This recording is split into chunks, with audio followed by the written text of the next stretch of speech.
So, Sacha, we're delighted to have you here. We're delighted to have you here to describe the work you do at the Scotland Network.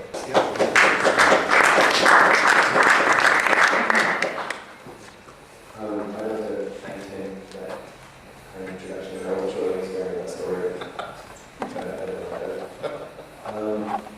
also like to thank Chris and Joel for the kind invitation to the leaders and to speak to you all about the work that we're doing and a lot of things we work. I also mentioned particularly pleased Tim's work with us now. He does our development and fundraising. He's now looking for that to find some of things happening with the area studies. We'll see how that goes.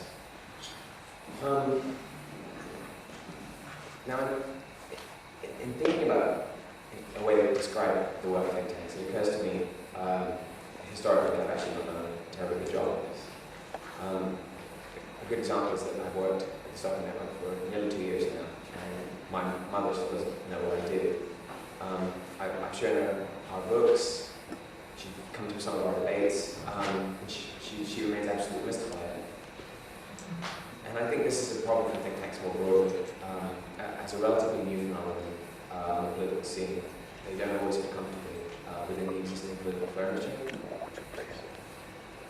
To give you a bit of history briefly, and I think this is interesting because I actually found this out last night. The term think tank comes along with those other purveyors of freedom, the US highways and the internet, from the Pentagon originally. And while some organizations like Sacha, the Fabian Society, and the Brookings Institution can claim to have been amongst the first think tanks around the turn of the century, the term actually originates from the late 1940s, primarily from institutions that offered military advice to the US government, most notably the Rand Corporation. But since that time, the world has seen a profusion of such institutions. And while most in the United States are right-leaning to one degree or another, the vast majority in Europe are on the political left. But what niche do these institutions fill? It's been suggested to me by a colleague of mine that think tanks are dealers in second-hand ideas. I think this is probably a fair assessment. The areas of policy in which we're making progress now, flat taxation, school vouchers, private hospitals, personal pensions, are all based on long-standing liberal ideas.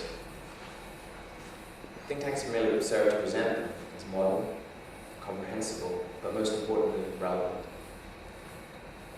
But how? And I think here's the crux of my mother's, amongst other people's, confusion. My experience has been that think tanks occupy a place at the center of a triangle between academia, the media, and the political class. By appropriating, hopefully, but not always with due credit, ideas from academia, think tanks are able to present an issue, for example, the flat tax, to the media in such ways to create a debate amongst the day's political class. That's how change is effected. That's the idea, at least.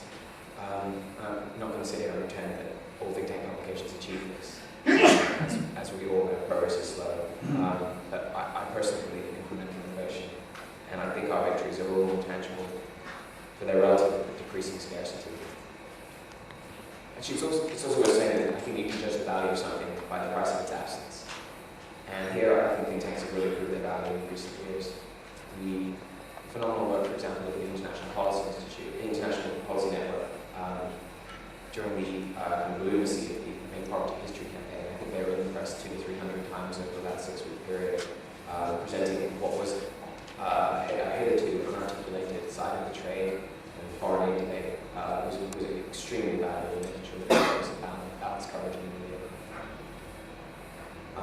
I'd like to talk a little bit more about some other more tangible think tank victories shortly, but first I think it's important, at least for this audience from my background, to discuss the role of think tanks in Europe. Now, I would say that despite the flawed state of Europe's economies, and I think there would be consensus on that, I would say that the state of Europe's free market think tanks is strong. In a development I find personally particularly pleasing, we'll actually soon have a free market think tank, the Institute for Free Enterprise, installed in the heart of Europe's economic malaise in Berlin. Up until now, there's not been one, and this is something that we're extremely pleased has been around. This institute growing multitude of free market think tanks in Europe. I guess that there are only 200, which about 130 are members of the organisation I work for, which is called the Stockholm Network. To give anyone who's not familiar with the background, the Stockholm Network was founded in 1997 by the Royal Disney, and it was born out of a growing desire amongst the burgeoning think tank movement on the right to have a mechanism by which they could share ideas. Actually, the problems we're facing, particularly in Western Europe, don't differ greatly across national boundaries. And the Stockholm Network was so named because the first meeting of 6 think tanks, one each from the UK, France, Sweden, Belgium, the Netherlands, and Spain, was held in the Swedish capital. We're actually based in London, which does cause some confusion. I very difficult to turn out applications for Swedish interns, which upsets me a little, but that's a different story. But between its inception in 1997 and 2003, held around the Stockholm Network individually and informally, maintaining contact with think tanks while working at the Times and the Daily Express. But by 2004, with an ever-growing membership, I think she decided that the organisation constituted and warranted a full-time commitment. And having secured some funding, she hired 2 staff, myself included, and the Stockholm Network went live, as it were. As I've said, we work with about 130 groups across Europe, and they really is pan-European. We work with groups in Reykjavik, in Jerusalem, in Tbilisi, in Oslo, and everywhere in between. But perhaps most interesting, I think, actually, of the original 6 members, only 2 have remained so to this day. And the reason for that is that 3 of the remaining 4 of those, following a change in management, have all moved drastically to the left. This, for me, reveals how fragile it can be at times. But I think more importantly, it highlights the key importance, not of institutions, but of individuals. And speaking personally, if I felt one privilege while working in this job, it's really having had the opportunity to meet some of the tremendous and oftentimes quite young individuals in Europe's free market movement. The leading free market institutions in the Netherlands, in Italy, and in France, for example, are all owned by people in their mid to late 20s. They're a constant source of inspiration for me, and I think for many others too. But returning to think tanks for a moment, I think one of the most interesting political phenomena in the last 15 years has been the rapid rise of market think tanks in Central and Eastern Europe. And it's a testament to what Bill Brewer, who was president of the American Enterprise Institute, not even I mentioned, but who everyone shows us, Bill Brewer's believe that the competition of ideas is fundamental to a free society.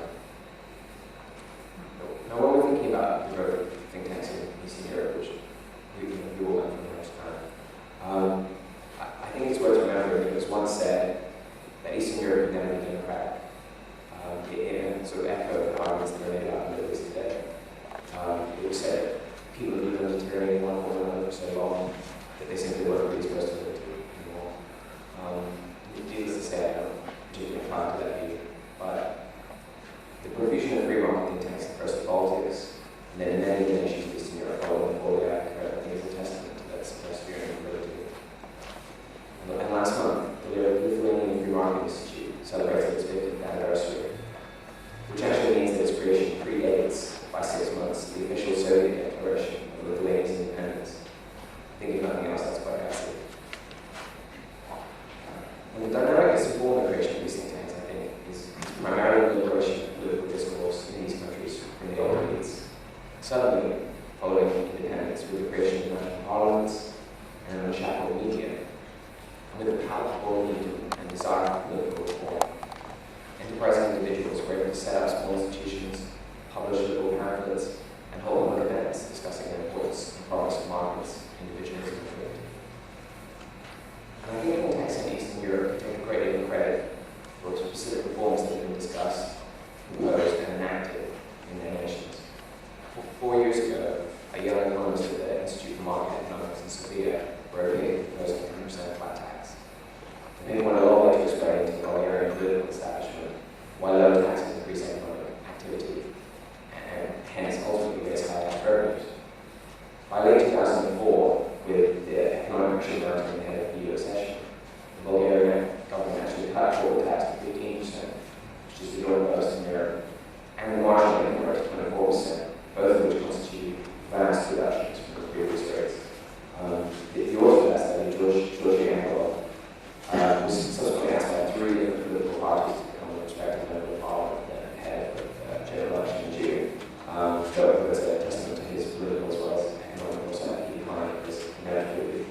assertion is one, but the tech cuts have stayed, which I think is testament to their efficacy. Another example of example of reforms, of course, the market. And I think telling outside of London and Brussels, there are more Sacha network content members in Bratislava than in any European city. In recent years, of course, alongside its now famous 19% rates of income corporate value-added tax, Slovakia has also enacted significant labour market reforms. It's introduced a private pay healthcare system, and it allows individuals to invest a significant proportion of their gross wages, 9%, in the individual private pension accounts. This actually, to me, demonstrates another lesson that I've learned about Europe and political reform, which is that there's a great deal that we in the West can actually learn from Eastern European countries. Because while it's oftentimes Western academics, such as, say, the Philippines, the black tax reform out of Russia, who have developed the principles behind such systems, it's solely Eastern European arguments that it has succeeded in recent years. Taking an example of black tax, actually, I think Eastern Europe has seen a domino effect of reform. Fierce competition between relatively low wage states has led to a race for reform in order to attract an ever-greater share of foreign direct investment. And who's at the forefront of promoting further ideas for reform in Bratislava, in Prague, in Budapest, and Seville? I would suggest that the region's many market-oriented think tanks can take a lot of credit for these successes. Moving closer to home, I think the recent non-merit debate about flat tax in Britain, and actually in Germany during the election campaign, has been precipitated by a march of flat tax in Eastern Europe. Its presence in around 10 countries, I think, is rendered sufficiently mainstream for our political discourse. Think tanks such as the Adam Smith Institute, closer. Slower.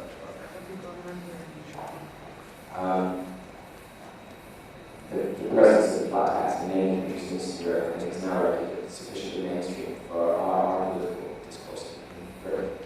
And think tanks such as the Adam Smith Institute and various universities, others too, have presented their first thoughts on what a British flat tax would look like to.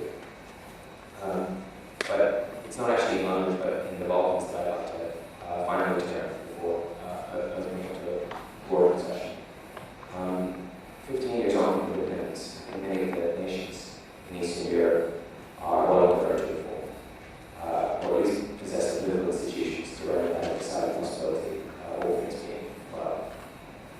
The same standard cannot yet be said of a group of nations equally here, ourselves, who are in the Balkans. Nations considered so should go otherwise. Kosovo, Bosnia, Montenegro, all lack the physical and legal infrastructure to fully secure that most basic tenet of a democratic society, which is property rights. Yet market-oriented think tanks exist in all these nations, and are striving to ensure the creation of the institutions of a free society, an accountable parliament, an independent judiciary, and I hope and hopefully a skeptical but not cynical needed. In Pristina, the capital of Kosovo, there's a group called Reinvest, which has been working since 1995, before the troubles began, who are, to quote the literature, working to promote the modern economic development of Kosovo based on the philosophy of entrepreneurship. They are the only organization working to develop small and medium-sized businesses that will underpin Kosovo's economic regeneration. I met some of these guys, and they're truly unlike regions still quite hard by the war of poverty. And similarly, in Zagreb, Croatia, the Asian Academic Institute for Public Policy is working to ensure that Croatia becomes a competitive member of European society. It was actually really fortunate last week we partnered with them. I was going to be Croatian Justice Minister for a lunch. It was to meet us and people over here. It was a real lesson in how different battles they face are, and yet how much progress can be made. She was talking about a particular reform that her ministry is enacted, wherein from a backlog about 6 or 7 years ago, it's about 100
but it's largely amicable, and more importantly, this competition is conquered by philosophy, and is therefore the source for us strength.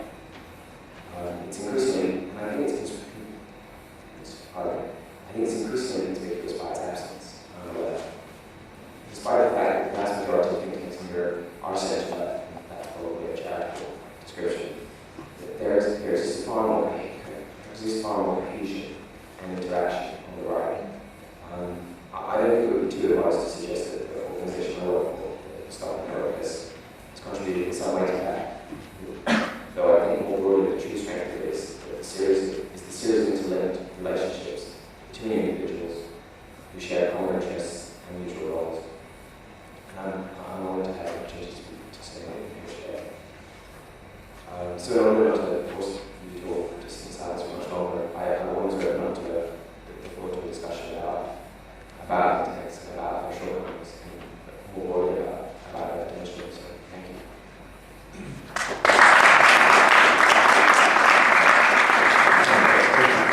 That was an excellent introduction. I have to say, the work you and Helen and others do at Stockholm Network is remarkable.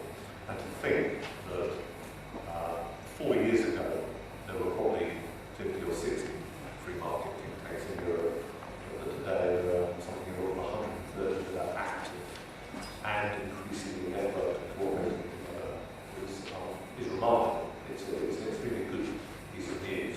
I also have to say, because I know Chris wanted to say this, libertarian analysis has been a member of the Stockholm Network, sometimes a supporter, and we value very much, very glad work that you do. One of the things I'd just like to add to what Sacha said, because it's something key that I and Helen and our colleagues have put a lot of work into in the last couple of months. So we're trying to find out what the members of the Stockholm Network are actually achieving collectively. Let me give you just, if I might, just one insight. Libertarian Arts is a website. It has about 700 publications on that website. We know that every day many people come to that website and a vast amount of data is downloaded. Most of you will know that Sean Gadd is regularly on television and radio in this country.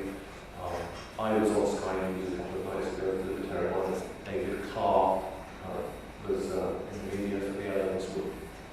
That's all good news. In Spain, one organisation, Libertad Digital, which is run by an extremely worthy group of libertarians, they have a website, which is an online newspaper. It's in Spanish and it's also in English. Last month, they had 20 million visitors. They had 1 million unique visitors.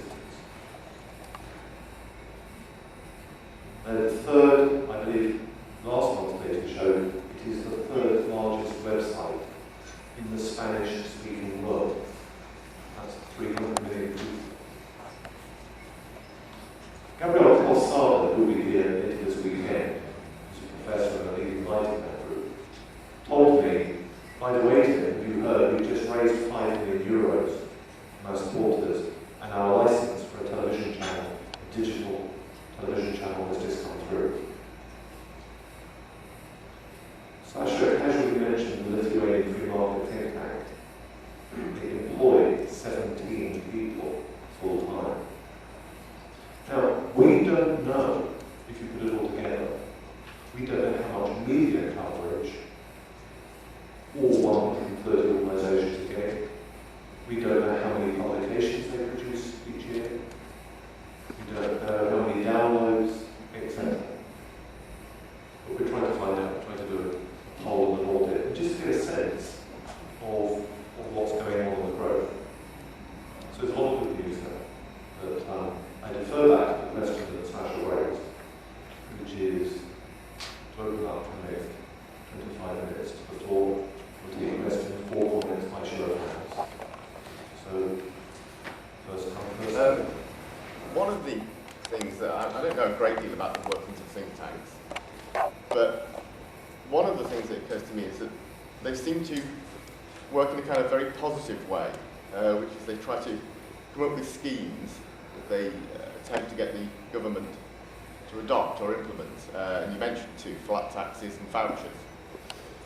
And I think the biggest threat to liberty is the expansion of the government, and I think perhaps think tanks would do a lot better for our liberties. They actually try to put a stop to various government schemes and try to sort of talk the government out of doing this. You've got the left think tanks proposing all sorts of leftish schemes which are being adopted and authoritarian schemes that are being adopted. And I'm sure these sort of liberal market schemes are sort of well meant and well intended, but they tend to get sort of in there with a whole group of positive things. And I think what we want is a lot more ideological or hacking kind of effort to try and get a lot more of these things stopped. Opposing some of these rigorous opposition to a lot of these expanded ideas. And also I think that you tend to get a bit of ideological drift with think tanks. Some of them are more rigorously ideological than others. I know Gabriel Calzada is a very, very hardcore anarcho-Austrian, but others, or the other end of the scale, you've got things like the Adam Smith Institute, things like that, and I think sometimes you get ideological drift. But all you end up doing is just sort of, instead of sort of preserving our liberty, you're just trying to make the aspects of the state slightly more efficient for them and things like that. So if you end up sort of making government schools a little bit better, you're just perpetuating government schools. And what we want is total, what I want anyway, is a complete free market in education, the government out of schools altogether, not some sort of halfway house. So I think, what sort of measures do think tanks have in place to try and keep themselves ideologically rigorous, and also, I offer this as a criticism, I think there's too much positive work going on and not nearly enough negativity. I think that's true to the extent. I divide the work think tanks into sort of proactive versus reactive work. I think a lot of what think tanks were originally designed for was proactive work. They were created to design policy, propose it within the media to governments, and then see it enacted in some form. I think you've seen recently with the proliferation of different types of media, for example, the think tanks have a very strong reactive role to it. I think that's what we're talking about. I go again back to just a phenomenal example of Ian's work during the Party History campaign. Julian, I could not turn on TV or the radio without hearing Julian and one of his colleagues speaking at the time about how preposterous this was and how, for all its good intentions, it was going to be a disaster again. And that's important. I think in those instances it's hard, short of legislation being repealed or not enacted, it's very hard to quantify a victory, but I think simply by the absence of having people perform that role, we'd be the more for it. In terms of the proactive things that think tanks propose, like tax, for example, I think when you're working in a think tank, the important thing is to strike a balance between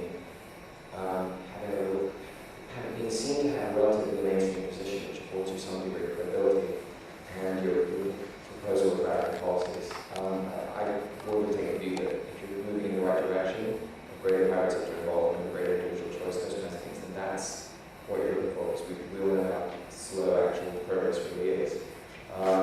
Which if you take some of the things that think tanks have proposed in health and education, they are about the money following the patient versus the hospital, and that's an important first step. I would not be happy that's what it is, of course, but I think that it's reform is incremental, and that's where we are at the moment, particularly in Britain.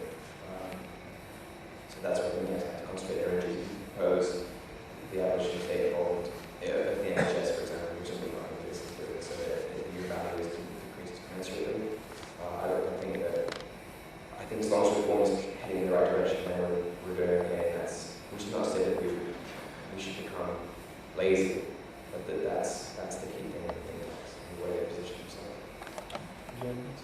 Yeah, I would just add that from my experience of the European free market movement, let's put it that, there are groups that explicitly do what you're arguing. And one thing I've noticed particularly in the last 2 years, the number of free market think tank directors in Europe who are becoming increasingly sensitive to the point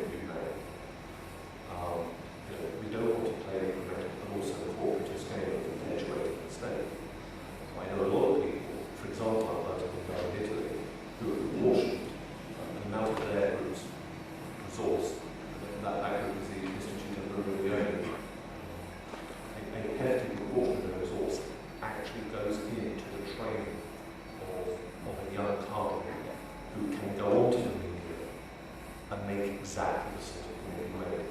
Why doesn't the government get out of education?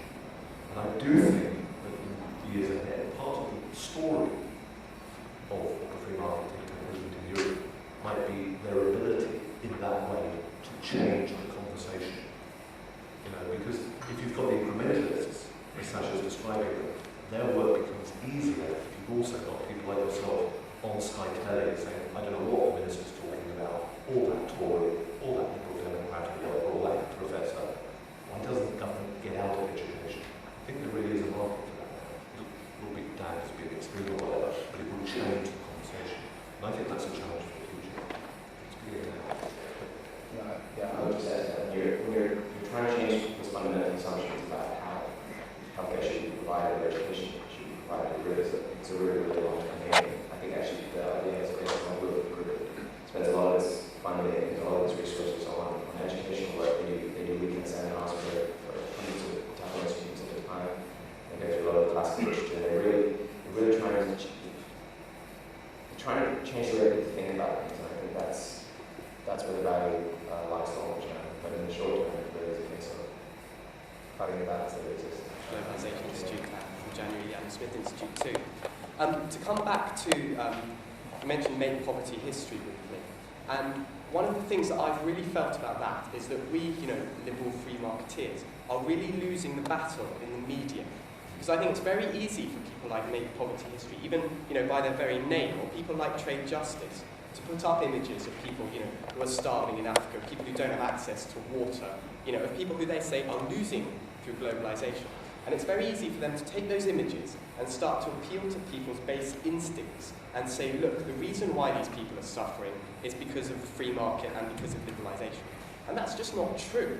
But unfortunately, because they managed to get such clout through celebrities supporting them through advertising, people begin to think that it is. And what I'd like to know is how we, as liberals, can start to try and win back the media and say, actually, our policies of liberalisation and so on are the ones that are going to help lift people out of poverty. I agree. The case that we're trying to make is oftentimes perceived to be less virtuous than I think the case of that, particularly when it comes to developing health issues. I think the key to it is to try and find a way of making those policies that we know to be economically right, but also morally right. If you're talking about developmental policy, how is it that the left is allowed to make the case that countries in the third world need aid forever? What kind of vision is that for a third world country? I think we've got to talk about the dangers of dependency, for example, for these countries, and if you're talking about sunset clauses, for example, for foreign aid, you're simply condemning a country to dependency ever less. In terms of how we shift that, it's very, very hard. I've talked to Leon about this, for example, and obviously that's allowed, but I really don't feel like add anything to this. Yes, on this issue of aid, some of you might have heard 2 weeks ago I was on a BBC debate with the president of Earthlife, the deputy president, I forget his name now. And I just want to suggest that the policy I adopted was exceedingly aggressive. I was not polite. I did not pretend that they should be taken seriously. And for what it's worth, I'll tell you in a moment the core points I made as briefly as possible. But after the program, I was phoned by somebody from the BBC and said my view was so refreshing, could they use me more often and could they come back to me? And what's more, apparently I'm the first person who had this chap completely speechless. Julian Morris happened to debate the same guy the week before. It was during the G8 meeting on environmentalism or against environmentalism. Now the main point I made was this. I said that I happen to have the advantage of course, coming from the southern tip of the world's poorest continent. And I said the whole G8 policy is exceedingly offensive to the poor people of the world, who are the victims of bad governments. And the G8 aid policy is to give money to the governments who manage to cause the most poverty. There's a competition as to who can cause the most poverty, And whoever wins that competition gets generously rewarded with billions of rands and dollars. And this is offensive, disgusting, exacerbates poverty, and is completely the reverse. African countries, many of which are now growing, in fact, this year and next year, Africa is likely to have the highest continental growth rate in the world. Amongst the top 20 growth countries in the world, probably as many as 10 will be African countries. And the G8 is now beginning to throw money at those remaining African countries that cause the most poverty. And then they will claim credit for the fact that Africa has actually grown. They'll say, there you are, G8, we caused all this growth. And on the environmental issue with this chap from EarthLife, I said that my vision for Africa and my vision for all of the poor world is not less greenhouse gas, but more. I want to see as much as possible generated. I want to see everyone in the third world with a car, in an air-conditioned office, pouring out greenhouse gas, consuming energy more than the people in the first world. And anyone who doesn't like that loves poverty and wants to condemn the poor to poverty, and that's disgusting. And then the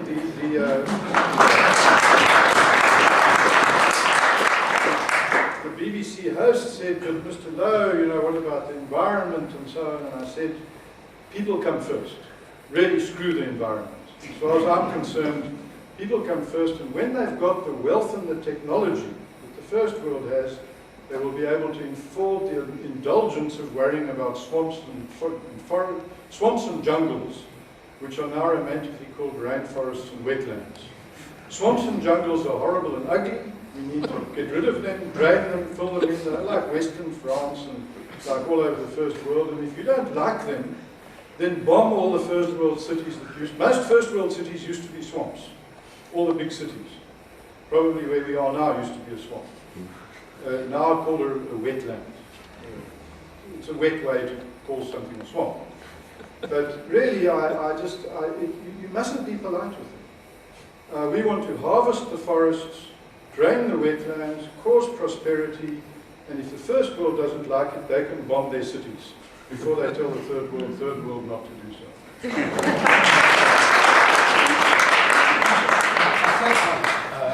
Is on that very issue. But first of all, I'd just like to remark that I have, for over 30 years, been a member of what proudly calls itself the oldest and the only democratic think tank, the Fabian Society. It is a truly dreadful organisation. It was founded by the Webbs in close cahoots with that dreadful concentration camp manager, Alfred Milner, to infiltrate the major parties and organs of the British state and to craftily extend their grasp through those organs while at the same time extending the grasp of those organs on British civil society.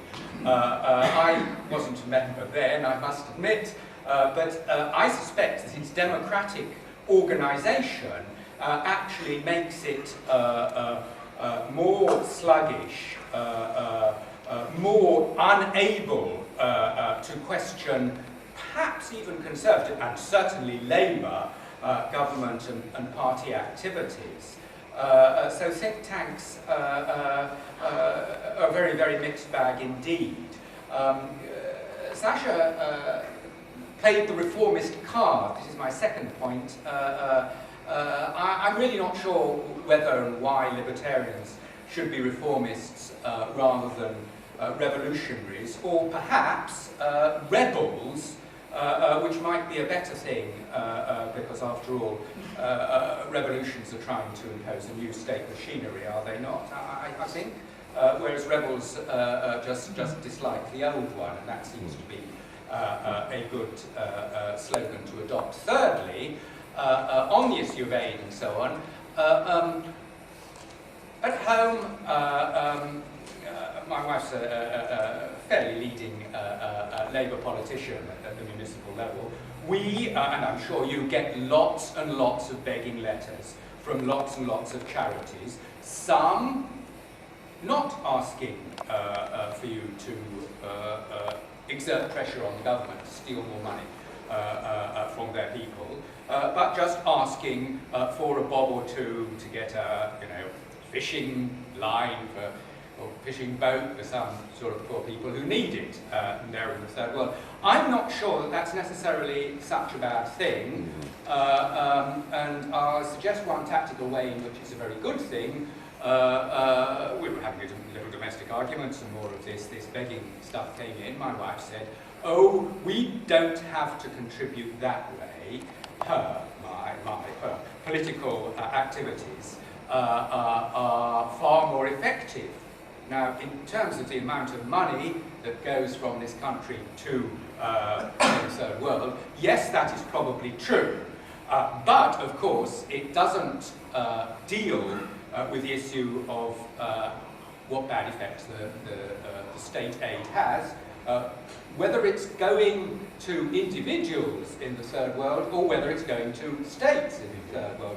But that is a dreadfully immoral way of stating it, and she is a very good woman. I mean, this is an example of the dreadful effects that political allegiance and political parties at large have on good people's sense of conscience and morals. But there is a way forward on this. Yes, the liberal left do have a pretty good line on conscience squeezing and arm twisting, but it can and should be turned back. Yes, you care about these people. Don't take it from the people of Brixton or Lozells. Give it yourself. Surely that's a reasonable trump to be able to be played on all occasions. Although the burgeoning of free market think tanks around the world is occurring, is obviously much to be welcomed, there is one thing that concerns me, that because of the sort of exigencies of financing, almost all of them tend to be forced into the world of policy wonking, simply advocating particular new policies or criticising existing policies. In other words, their efforts are very much dictated towards practical political policy. What concerns me is that this does not generate primary ideology. It doesn't generate the worldview that we need to see being spread, fundamental principles. And I wondered whether, well, firstly, you'd like to care to make some further observations about that, or whether there is a way out, or whether perhaps that is being rectified. Speaking to the point you made before, Brian, that's a question. I would say that I think the question of reformist versus revolution versus rebellion, as it were, speaks to again to the idea of whether the things are doing proactive work or reactive work. And I think when you're talking about proactive work, you do need to strike a balance between simply naysaying and proposing some kind of solution. You need to present some sort of impact for those solutions that are considered viable in a given political climate. We always have to hold our tongues in this hard, but when you propose things, but that's the game which you have to play. Speaking to Chris's point about funding and the practicalities of it versus the ideology, I think think tanks is one of those areas that people work. No one works in think tanks for money. That's what I would say. I think that's true. I think there's so I think you are working in a really actively, as everyone who's said, anyone knows, really committed to the idea of climate. I think you're right that oftentimes a lot of think tank organizations end up being they, as I was mentioning, they have to fit themselves into the existing political frameworks. They propose implementing solutions that propose ideas that are can come to be considered quite mainstream. But I think that there are two things underlying, and one of them is that the people who work in think tanks and what I think about will be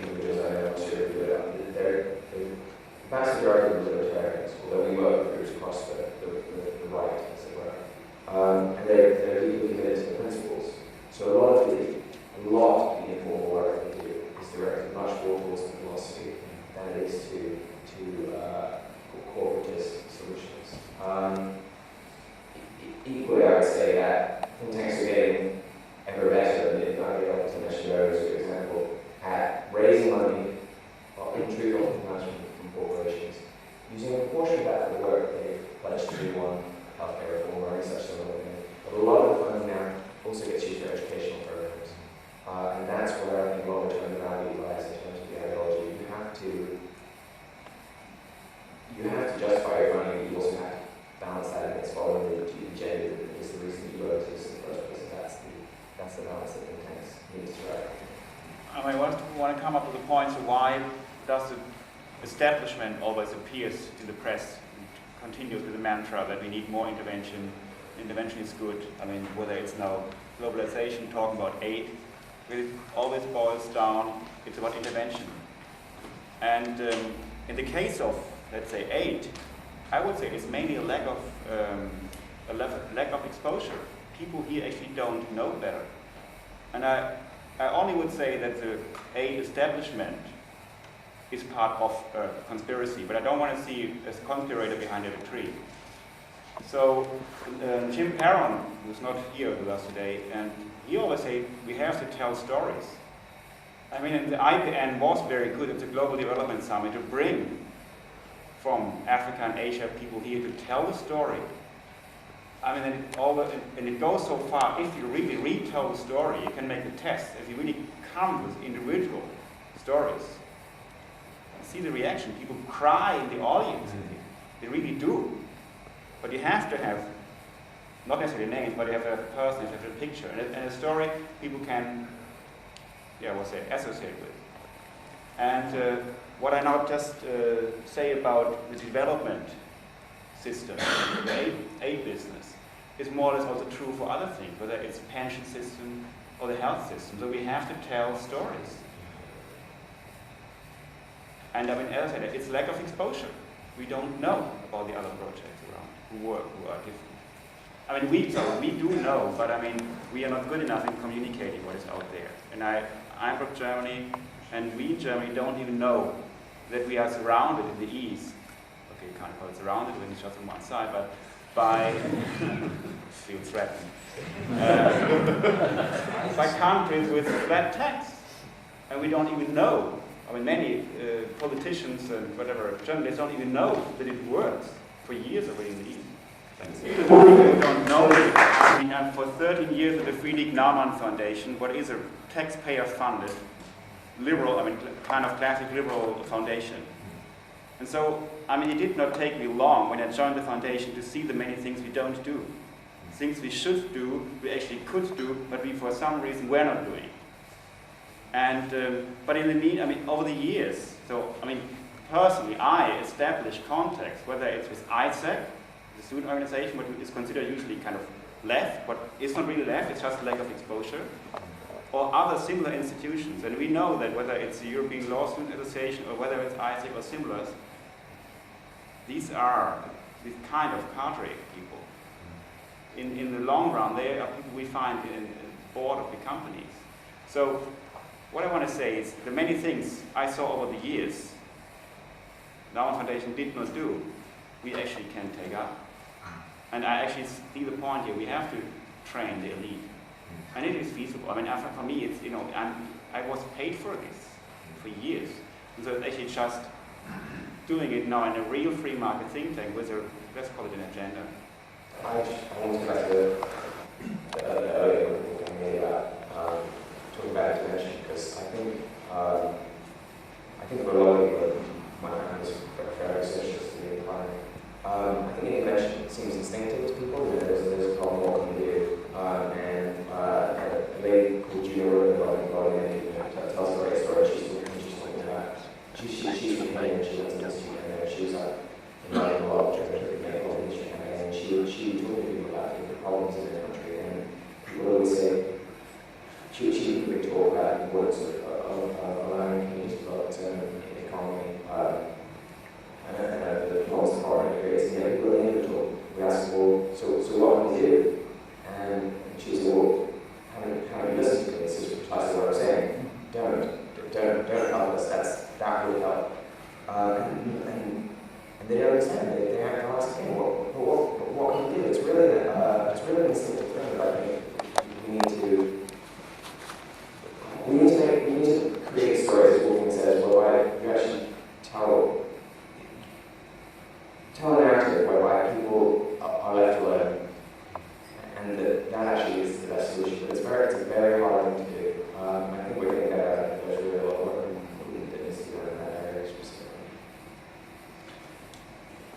I've been told at this to keep the proceedings ruthlessly to time, so I'm going to draw this to a close. The first thing I'd like to do is to thank Sacha